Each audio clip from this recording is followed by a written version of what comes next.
প্রায় 15 থেকে 20 মিনিট তুফান নিয়ে কথা বললাম, কিন্তু এটাই কি গল্প? না, তুফানের গল্প এটা না। তুফানের গল্প আপনার চিন্তা, চেতনা, মেধার অনেক উপরে।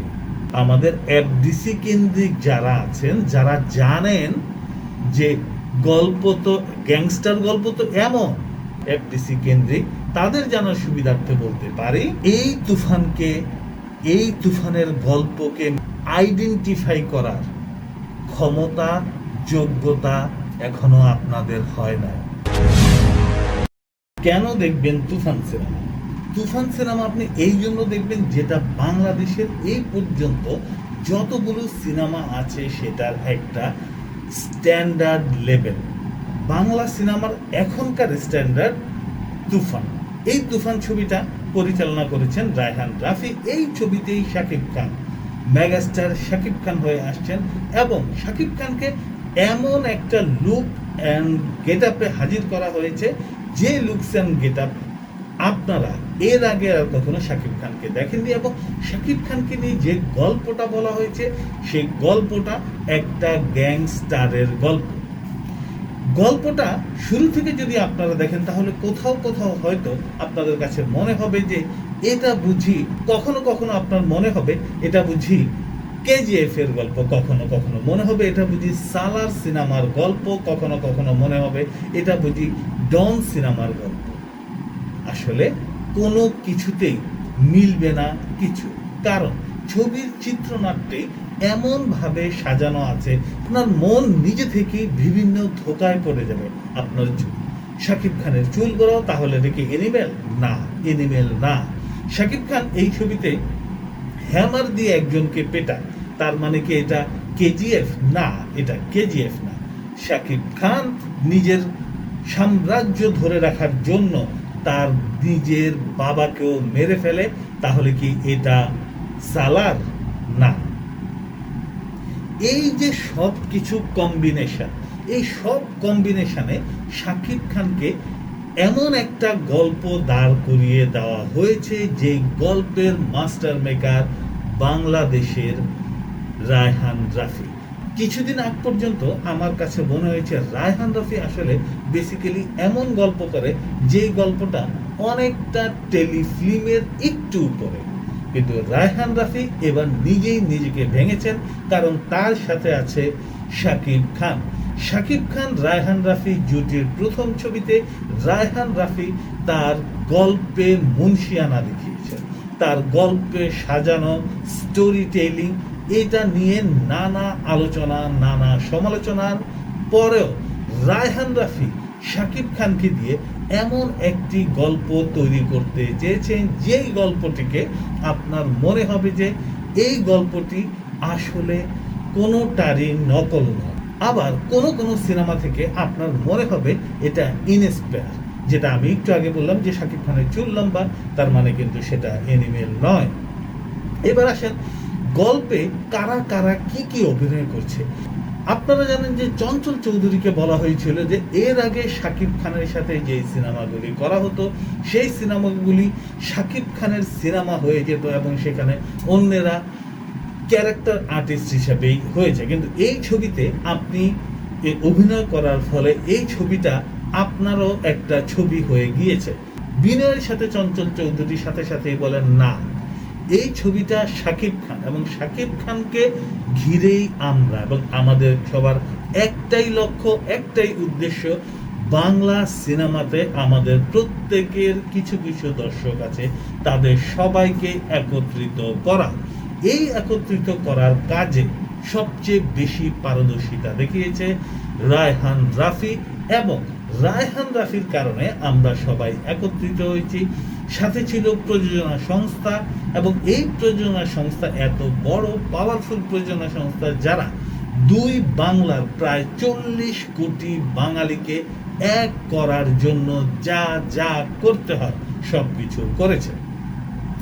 তুফান সিনেমায় আপনারা কোন কোন শিল্পীকে দেখবেন? তুফান সিনেমায় আপনারা দেখবেন খুব অল্প সময়ের জন্য শহীদুজ্জামান সেলিমকে, শহীদুজ্জামান সেলিম লাস্ট কয়েক বছর শাকিব খানের প্রায় সব সিনেমাতে অভিনয় করেছেন এবং এখানেও তিনি অভিনয় করেছেন খুবই কম ডিউরেশনের একটা গল্পে, এবং এই শহীদুল ইসলাম খোকনকে মেরে রায়হান রাফির সিনেমায় তুফানের পথে এক ধাপ এগিয়ে যায়। এরপরেই মিশা সওদাগর, কিন্তু এই মিশা সওদাগরও তুফানের পথের বাধা হয়ে থাকতে পারে। তার অভিষ্ট লক্ষ্যে পৌঁছার জন্য তার সামনে যত বাধা এসেছে সব বাধাকে ভেঙে চুরে চুরমার করে একটু একটু করে নিজে সাম্রাজ্য গড়েছে, এবং এই সাম্রাজ্য গড়াতে তার পথের সাথী হয়েছে মিম, ওপার বাংলার মিম।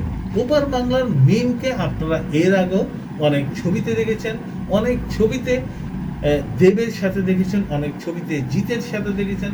সম্ভবত এবারই প্রথম মিম শাকিব খানের সাথে কাজ করছে। এই মিম শাকিব খানের সাথে কাজ করার ফলে বাংলাদেশে এসে তিনি যখন প্রেস মিটে বলেছেন, তিনি বলেছেন Shakib Khan is the one of the biggest famous megastar, এবং তার সাথে কাজ করতে এসে আমি বুঝেছি সে কত বড় মনের মানুষ এবং সে কতটা অমায়িক। কাজের বাইরে সে একটি শব্দ উচ্চারণ করেন। এই প্রসঙ্গে আরেকজন নায়িকার কথা একটু বলি, নাবিলা। এই শুটিং করার সময় নাবিলা একটা পর্যায়ে কিন্তু আঘাত পায় তার পায়ে। এই আঘাত পাওয়ার ফলে সে একটু স্লো কাজ করে এবং শাকিব খান তাকে ব্যাকআপ করার জন্য যত রকমের সাহায্য সহযোগিতা প্রয়োজন সব সাহায্য সহযোগিতা করে। বাট নাবিলা শাকিব খানকে একটা সময় প্রশ্ন করে যে, শাকিব ভাইয়া আপনি কি কোনো কারণে শাই ফিল করছেন? এবার সুপারস্টার শাকিব খান নাবিলার কানে কানে বলেন, আমি আসলে আপনাদের সাথে নতুন অভিনয় করছি, আপনাদের সাথে আমার সেইভাবে ফ্রেন্ডশিপ গড়ে ওঠেনি, যার ফলে আমি একটু চুপচাপই থাকতে পছন্দ করছি, কারণ আমার কোন কথায় কে কিভাবে নেয় আমি ঠিক জানি না। এই নতুন টিমের সাথে আমি কাজ করতে এসে আমি চাই না আমার কোনো কথায় কেউ কষ্ট পাক বা কেউ আমাকে বিনয়ী না ভাবে। এরপরে নাবিলা শাকিব খানকে বলেন যে, আমরা এর আগে আপনার বিপক্ষে অনেক কথা শুনেছি, কিন্তু আপনি আসলে এমন একজন মানুষ যাকে অনেক মানুষই চিনতে ভুল করে। শাকিব খানের যে ড্রেস আপ, যে গেট আপ, তার যে টোটাল এনভায়রনমেন্ট এমন একটা লেভেলে সে নিয়ে গিয়েছে, যে লেভেলে নিয়ে যাওয়ার জন্য, যে লেভেলে সাজানোর জন্য খুব ভালো একজন মেকার ছাড়া সম্ভব না। অতএব রায়হান রাফি টিম এমন একটা টিম, যে টিম প্রত্যেকটা জিনিস এত সুন্দর করে গুছিয়েছে, এত সুন্দর করে সাজিয়েছে, যে সাজানো এবং গোছানো একটি পরিচ্ছন্ন ফিল্ম আপনারা দেখতে পাবেন। ছবিতে এমন গান সংযোজন করা হয়েছে যে গান সংযোজনে আপনাকে হলের মধ্যে বিনোদিত করবে। এর আগেও আমরা রাজকুমার সিনেমাতে দেখেছি অনেকগুলি গান, এবং সেই গানগুলি অনেকটা অন্য প্যাটার্নের, এবং সেই গানগুলো অনেকটা ঠিক মানে ঈদ সং এর মতো মনে হয়নি। কিন্তু এবারে রায়হান রাফির যে তুফান এসেছে, সেই তুফানে আগে যখন টিজ এবং গান রিলিজ হয়, সেই গান যখন হলে প্রচারিত হয় তখন চারদিক থেকে মুহু মুহু করতালিতে পুরো হল কম্পিত হয়। কারণ এই গান, এই ইমেজ, এই উন্মাদনায় রায়হান রাফি এবং শাকিব খান মিলে অ্যারেঞ্জ করতে চেয়েছিল, যেটা শাকিব খানকে অন্য এক উচ্চতায় নিয়ে যাবে। শাকিব খানের এই সিনেমাতে আমরা আরো দেখেছি টিভি মিডিয়ার এক জনপ্রিয় মুখ বাবু, যিনি একজন রাজনৈতিক নেতা, এবং এই নেতার লোভকেও পুঁজি করেছে তুফান। এখানে একটা ইনফরমেশন আপনাদেরকে একটু দিয়ে রাখি, যেটা আপনাদের জন্য ভালো হবে। তুফান ছবিতে আপনারা হয়তো দেখেছেন একটা কথা বলা হয়েছে যে তুফান মানুষও না, পশুও না, তুফান রাক্ষস। এই গল্পের আপনাদের একটা স্পয়লার টাইপের একটু দেই। তুফানের এই গল্পে আমরা একটা জায়গায় দেখেছি যে তুফানের, যাকে তুফান বাবা বলে ডাকে, তাকে অ্যারেস্ট করে ফেলে আমাদের চঞ্চল চৌধুরী। এই চঞ্চল চৌধুরী যখন তাকে অ্যারেস্ট করে ফেলে, তখন বিভিন্ন টর্চারের কারণে সে মুখ খুলতে বাধ্য হয় তুফানের বিপক্ষে। হসপিটালের থেকে তাকে বাঁচিয়ে নিয়ে আসে, তখন সে জানতে পারে যে তার বাবার মতো সেই গাজী রাকায়েত সব কথা বলে দেয়। তুফান তখন বলে, আমার পৃথিবীতে কেউ নেই, পৃথিবীতে আমি কারো না, কেউ আমার না, আর আমার পথের কাঁটা হয়ে দাঁড়ালে আমি কাউকে ক্ষমা করি না। কিন্তু এখানে একটা আপনাদেরকে ইনফরমেশন দিয়ে রাখি, এই যে হসপিটাল সিনটা, এখানে এই সিনটা আপনারা যারা একটু টেকনিক্যালি সাউন্ড আপনারা দেখলে অনেক মজা পাবেন, যে পুরো দৃশ্যটি এক শটে নেয়া, মানে ক্যামেরার যে শটে সেটা এক শটে ধারণ করা, যেটা আমার জানা নাই। মোস্তফা সরোয়ার ফারুকী একটা সিনেমা এটা করেছিলেন, এর বাইরে কমার্শিয়াল কোনো সিনেমায় এই ছবিতে কমার্শিয়াল কোনো সিনেমা এটা এই দৃশ্যে কেউ কাজ করেনি, যে সিঙ্গেল শট টেক।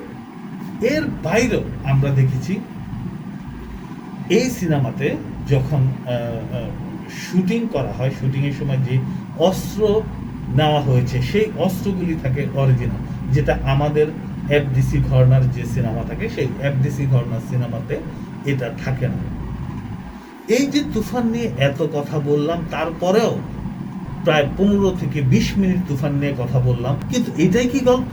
না, তুফানের গল্প এটা না। তুফানের গল্প আপনার চিন্তা, চেতনা, মেধার অনেক উপরে।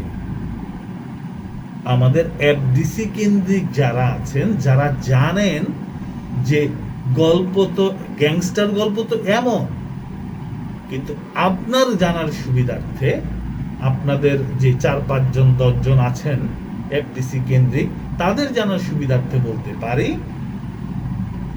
এই তুফানকে, এই তুফানের গল্পকে মেমোরাইজ করার, এই তুফানের গল্পকে আইডেন্টিফাই করার ক্ষমতা, যোগ্যতা এখনো আপনাদের হয় না।